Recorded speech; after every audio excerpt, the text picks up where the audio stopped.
أعوذ بالله من الشيطان الرجيم. بسم الله الرحمن الرحيم.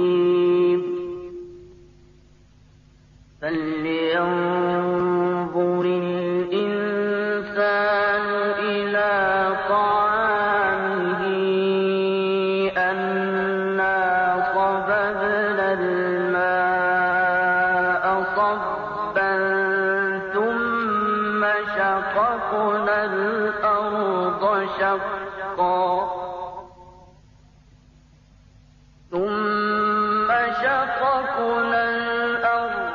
شقا فأنبتنا فيها حبا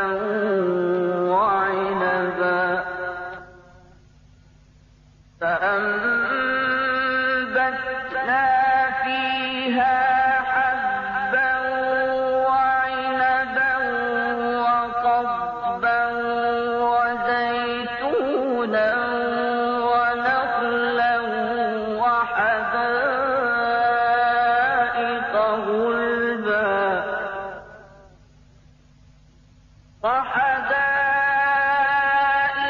غلبا وفاكهة وأبا متاعا لكم ولأنعامكم.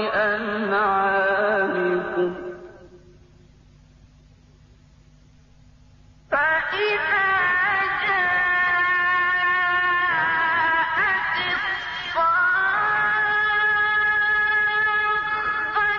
يوم يفر المرء من أخيه وأمه وأبيه وصاحبته وبنيه لكل امرئ منهم يومئذ شأن يغنيه.